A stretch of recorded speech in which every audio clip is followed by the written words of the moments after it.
Hi friends, అందరూ ఎలా ఉన్నారు? Welcome to Radha's Ravi channel. ఈరోజు ఆకుకూరల వల్ల కలిగే ప్రయోజనాల గురించి తెలుసుకుందాం. మనం ప్రతిరోజు తీసుకునే ఆహారంలో అనేక రకాల ఆకుకూరలను వినియోగిస్తుంటాం.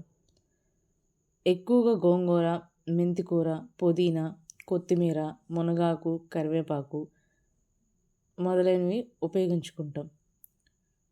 మెయిన్గా ఆకుకూరలను యూజ్ చేయడం వల్ల మన శరీరానికి vitamin A, D, K, C minerals ఎక్కువగా అందుతాయండి.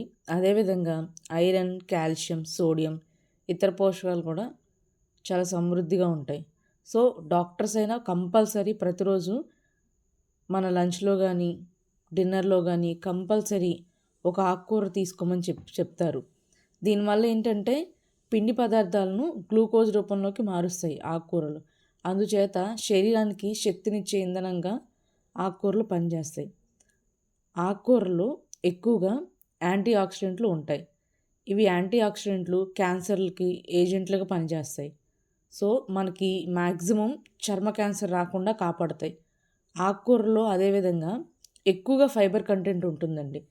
దీనివల్ల ఏంటంటే మనకి మలబద్ధకం కానీ జీర్ణక్రియ ఎక్కువగా మెరుగుపరుస్తుంది. సో కంపల్సరీ వీలైనంత వరకు రోజుకి అట్లీస్ట్ ఒక్కసారన్న ఆకుకూరలు తీసుకోండి. అదేవిధంగా విటమిన్ కే నాడీ మండల వ్యవస్థపై ప్రభావం చూపిస్తుంది. అందువలన మెదడు చాలా చురుగ్గా పనిచేసి మనకి జ్ఞాపకశక్తి కూడా పెరుగుతుందండి. వయసుతో పాటు వచ్చే మతిమరుపును కూడా దూరం చేస్తాయి. ఆకుకూరల్లో పొటాషియం అధికంగా ఉంటుంది కావున హై బీపీ సమస్య కూడా తరచూ రాకుండా ఉంటుంది. వీడియో కనుక నచ్చినట్లయితే like, share, subscribe. Thanks for watching.